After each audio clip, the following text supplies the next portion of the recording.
Hey. Thank you for tuning in to a special episode of the Interracial Perspective Maturity Not Included podcast, a place where we discuss a wide range of topics from any to everything, but most importantly, a place to be yourself.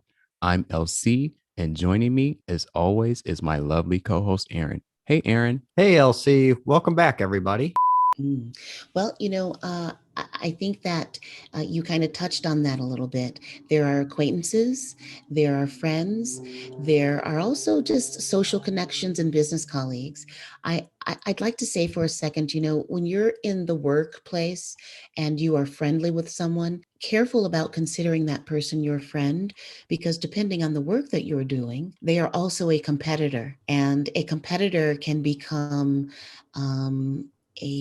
a very dangerous person to have in your life, very easily. There's a fine line between healthy and unhealthy competition. So when I think of a friend, I think of someone where we've built a relationship based on mutual interests, mutual concerns, and through time, we've seen a connection there.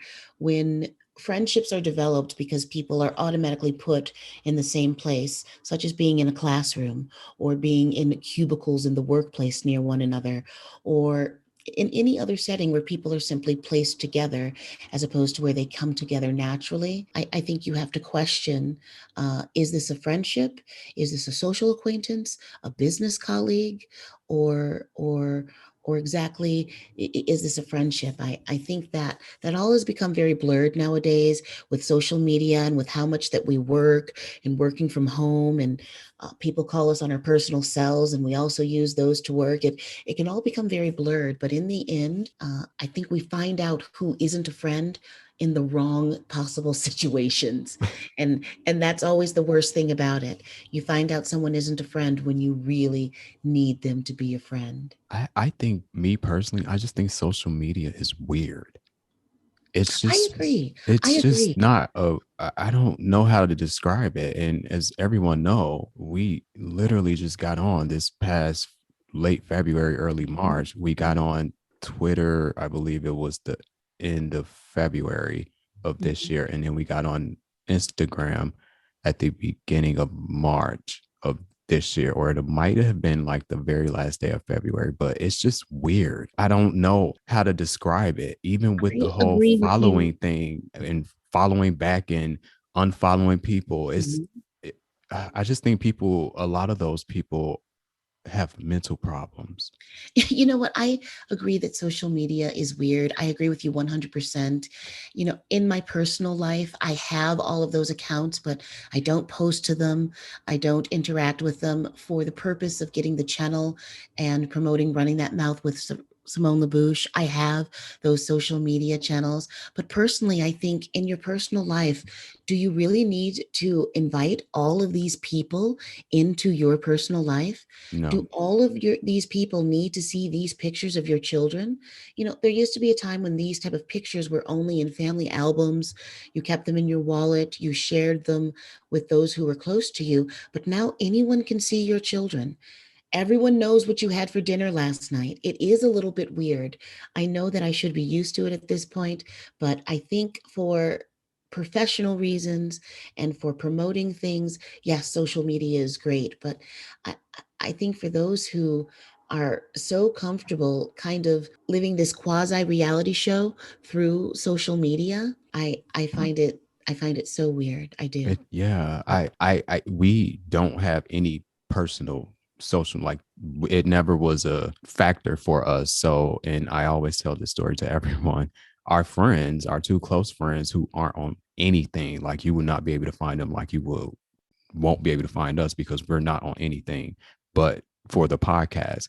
And they were the ones who encouraged us to get on social media to promote it, because like I told, I believe it was Joe from Crapflix and Chill podcast, when we interviewed him, I was telling him, we initially, when we started the podcast, we were just telling our friends and family, and they were telling other people.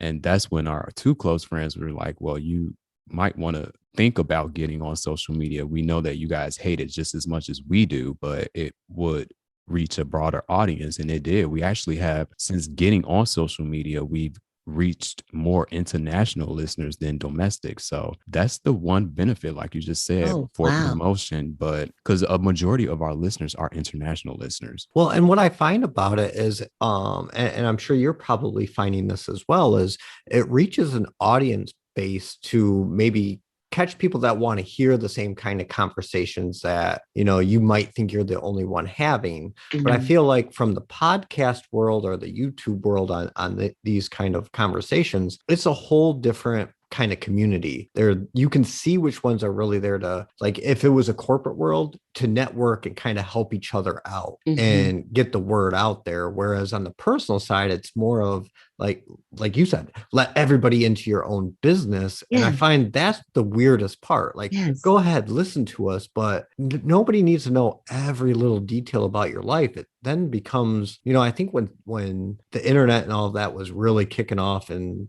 Mhm. like the late 90s, early 2000s, you used to have to be very mindful of what you put out there. Not Mhm. 20 years later, you look around and go, nobody's careful about what they put out there. No, no, No, no. not at all. And I just look and that sometimes when we had first got on Instagram, we had a lot of problems. They would be like, well, we can't post this because I'm like, what? It's an avatar. How are we violating rules? Yeah, I've seen people fully naked on Instagram, but yet their profiles aren't shut down. And I'm like, this is so crazy to me. Like, what type of world is this? Your avatars weren't allowed initially on, There and was, yeah, it was one.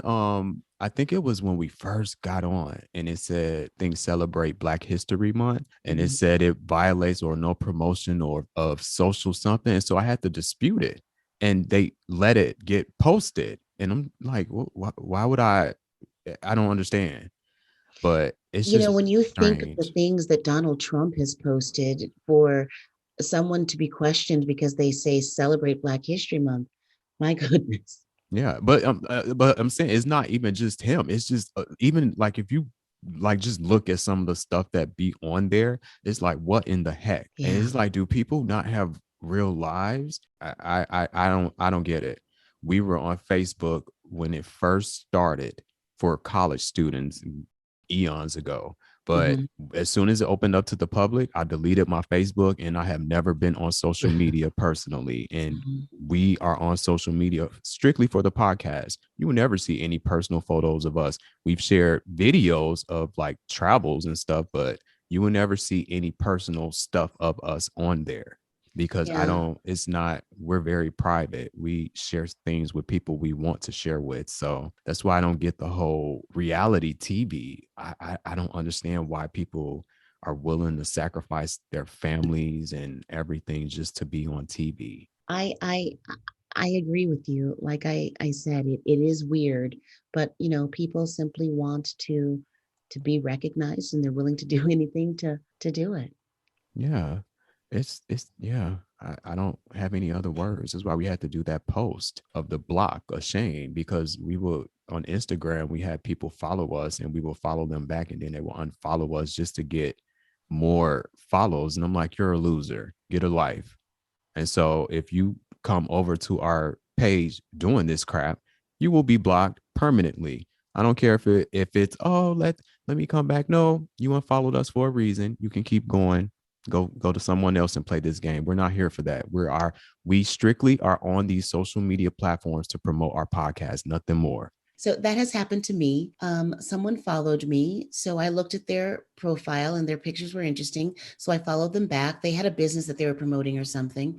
And then within 2 days, they unfollowed me. So I think that they were just trying to get people to follow them. And then when you follow them, they'll unfollow you. So I don't know. Yeah, I was going to ask, so how does, like, do you instantly go, okay, have you been more cautious since seeing that happen? Because there is a lot of good content out there. We found you. I'm really excited about when yours comes out. I think it'll be a very interesting podcast or YouTube to watch and learn from. But I tend to find that you have to be more cautious about who clicks to follow you before you engage with it now. Yeah, I think that you're right about engagement is different. If you have a business and you want to promote it, you're promoting a podcast or a channel, then absolutely engage with everybody. Cast a wide net. Let anyone who comes to your uh, profile, look at your pictures and follow you. Yeah, sometimes you might have to shut off comments because people become abusive, but if this is to promote your business, you will have to cast a wide, broad net and let and let people in. Yeah, it's just weird. So, what advice or suggestions would you give to others looking to become a YouTube creator? Oh my God, I'm so new. I haven't even dropped my first video yet. So I don't know if I'm anyone to be giving anyone advice, but from all of the research and study that I've been doing and watching other YouTubers, listening to them as they give advice, don't be afraid to block people. Like Mhm. I was saying earlier, people want to sneak into your comments, your DMs, and just be nasty. And I don't know what they get from it, but it's nothing for you to deal with. You don't get anything from it. Don't be afraid to block them. And remember, you have a right to speak just as everybody else does. So don't allow anyone to shut you down. Yeah, I, I like that. Well, for us, we haven't gotten any nasty comments, which I find kind of odd. I mean, we don't talk badly. We don't No. put any bad material out there criticizing anybody, or we just have stories that we just tell to people. But we haven't gotten any negative comments. And for us, I guess it's because we have the attitude. We don't even engage. If we were to see something negative, we would just delete it and block it, because I think a lot of those people are looking for you to react or engage. That's why a lot of the time with All About the Tea, I try to let people know that this is a place for everyone to have their opinions, but some of the people in there are just there to be trolls, and they're They are. looking They really for, are. yeah, they're looking for a reaction. And if you don't give them a reaction, they'll eventually go away, because to me, you're a nobody. So why do I need to engage with you? That's just me. And would it's worked. It's for me all my life. So I'm not going to engage with someone who doesn't benefit me. Like, okay, you could say these things, but okay, But I I don't like care. that. I like that bit of advice because Elsie, you've always lived by that. I live by that. I think we both do in that aspect. Is the people that do that try to take all your energy away. And if you have good things going, don't let those ones get under your skin or cause you to come out of who you Absolutely. are. And Yeah. you're right. That block button, it's simple. Just hit Yeah, it. Then you don't even have to worry about it. And you can keep doing the positive things that you were aiming to do. So I think that's a very good thing for people to listen to on that. Right. yeah, Because, with being a YouTuber or a podcaster, there are so many people who are coming at you. And if you aren't careful, you can change direction and end up fighting this person and going down whatever crazy road they are traveling. right. You may have very well clearly started out to have a podcast informing people on what's going on in the educational system today. And the next thing you know, you are arguing with some troll about something that has nothing to do with education. So Exactly. it is. It's use that Exactly. block button. Yeah, but I also think that I think YouTube is different. I think YouTube is completely different from the podcast community. I feel like with YouTube is more of a competition, and we literally only do the YouTube videos because we've gotten a lot of requests from listeners because they like a initial trailer that we had dropped back in January, and they I was like, loved it. "Oh, I we, loved it. oh, I thank did. you." Yeah, so we got a lot of requests to, oh, please put more videos to the episodes on YouTube. And so that's why we do that, because I think YouTube is just completely different. The podcast community is so supportive. Yeah, they promote each other's podcast episodes. They're willing to come on one another's podcast. It's just completely different.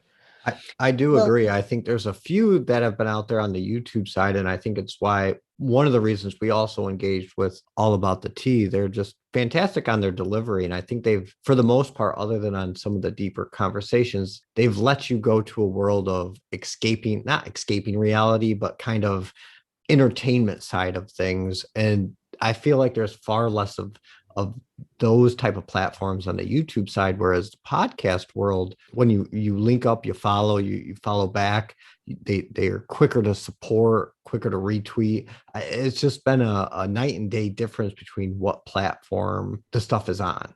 Mhm. I as far as the competitive side about it, I'm all very new to this, but I will say this. I reached out to a YouTuber and I told him that I simply loved his material. And he said, "Oh, thank you. I appreciate hearing that."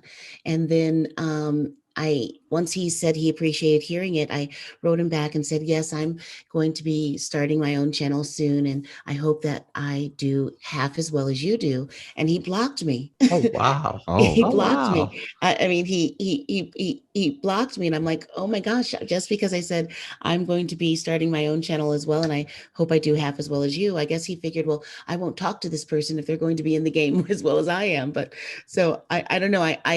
I know what you're saying about that competitive side when it comes to YouTube. I've never done the podcasting. If you're finding love and support there, thank God. But I'll tell you, YouTubers, they have said, look, this is brutal. This is brutal. Mhm. People will I think it's they because it's more of some, well, I would say majority of them are trying to get paid. Whereas ah people like us, Aaron and myself, we only do the podcast for fun and the okay. YouTube videos for fun. Like this isn't something we're, oh, let's make money. No, we have real jobs that we love. So I, yeah, I think YouTube, it's just a battlefield and I don't want no part of it. You can all keep your super chats and your whatever cash apps and all that stuff. Dude, it's so different. I don't know. Yeah, that's why I do like All About the Tea because it's so different from Mhm, a lot of the. Granted, I haven't seen any of the other stuff on YouTube because, like I said, I'm a video game nerd. I like video games. I like investigation, discovery, mhm. and stuff like that. So we really don't watched any of that stuff. And I found Monica during the pandemic when I started working from home from one of my jobs. So that's how I just got addicted to her channel. I just love Monica. Mhm. I just love her. But yeah, I just think it's a completely, like you said, Aaron, night and day podcast, YouTube. Well, and hopefully you won't run into too much of that, but at least it sounds like you've been, I want to say warned, maybe that's not the right word, but you know that the YouTube side is brutal. So at least you can go into it ready for that kind of engagement or situation when it comes to that. However, if you don't mind, we would like to ask you a few questions from previous episodes of ours and get your perspective on them. Starting with, do you have a favorite TV show that ended or canceled? Oh, I have a couple of favorite TV shows that are no longer in production. Scandal, How to Get Away with Murder. I really liked the original Law and Order. Yeah, there are a number of shows that I really like. And what I really liked about those shows is that they are well-written dramas. As much as I love the commentary of the reality shows, I do feel that reality shows and scripted shows, they kind of, especially after the writers strike, they kind of hurt the writing on television. So I do love a good drama. So do you Nice. have still that have them in your replay or like most of them are I think on Netflix now too. So do you still go back and watch those? Well, I used to watch Scandal on Netflix all the time, but I don't believe it's on Netflix anymore. Oh. I'll Yeah, have to they find. removed a lot of Yeah, shows because Charmed, the yeah, old Charm with Rose McGowan and Shannon Doherty, it's not on there anymore. And I used to rewatch that all the time. yeah. So there are a number of shows that have rotated off. I'm gonna have to find them someplace else on the internet because I do love those old shows. I do look for them. I do look for them, and I watch them when and where I can. Yeah. Yeah. So have you ever been racially profiled or experienced discrimination? I have. Hold on. The woman who portrays Simone LaBouche, she most certainly has. Simone LaBouche is relatively new to the world, so she has not at this point, but the woman who Okay. portrayed her has. Okay. Okay. And how about has Simone had any most embarrassing moment? She might be new, but everybody gets that embarrassment out. Um, you know, I think for me, one of the things, it was kind of embarrassing when I reached out to that YouTuber and said, "Hey, I love your stuff." And then when I said I'm going to be a YouTuber too, and it was just like, bam, I heard the door slam. I mean, I know that I really shouldn't be embarrassed or I shouldn't feel hurt because I don't even know this person. person, but I mean, it was like, whoa, wow, what happened there? That was a moment. But I think these things are meant to prepare you and build you up, because I know that there's going to be a time when I take calls, because I will be facing the camera when my show goes live. I will be facing the camera. And I know there will be times when people will call in and they will simply want to be abusive. And I'm going to have to handle it the best I can, because we're live and we don't want the show to end because of one troll. So yes, I have been racially profiled. I have dealt with that as the woman who portrays Simone LaBouche. And Simone LaBouche hasn't had her moments just yet. Okay. So, do you have any last words for the audience? Well, I love the interracial perspective. That is why I'm here. Oh, It is a thank great you. show. I do. I do. I love every single episode I catch. I'm not always able to comment because sometimes I'm listening on the go, or I'm, traveling someplace while I'm listening. But I Oh, it's truly, fine. We just love your support. Thank you. I love your show, and I'm so happy that I was able to collaborate with you all. Oh, Yes, this has been great. it has. We're very happy you were able to join us. We're also, would you let them know where they can find Simone? I know we're excited about when you drop your first episode, but so the rest of the audience can stay informed. Can you let them know where to find you at? Absolutely. Right now I don't have any content on my channel, so it really isn't searchable. So the best thing to do would be to go to my link tree, Simone LaBouche, and you can find all of my social media there, including my YouTube channel, Running That Mouth with Simone LaBouche. And you can subscribe, hit that notification bell. As soon as I go live, you will be notified. Yes, yes. Thank you so much, Simone LaBouche of Running That Mouth, for joining us for this special episode. You are more than welcome to come back anytime and share your perspective on any and everything. Aaron, do you have any last words before we wrap up this special episode? I also want to second that. Thank you for your time today. It's been a blast. We look forward to your episodes dropping, and you're always welcome to come back. Thank you. Thank you. Thank you so much. And I just hope that you guys will make time to come and be on my show, Of because, course. oh, thank you. I appreciate that. I'm really happy to hear that. I want to work together. Collaborating with you has been wonderful. But let me clarify, it depends on schedule because we do have real jobs. Of course, of course, of course. We will work through schedules. We will find times. I know that you guys have real jobs, so we will work all around what we need to, just so we could work together.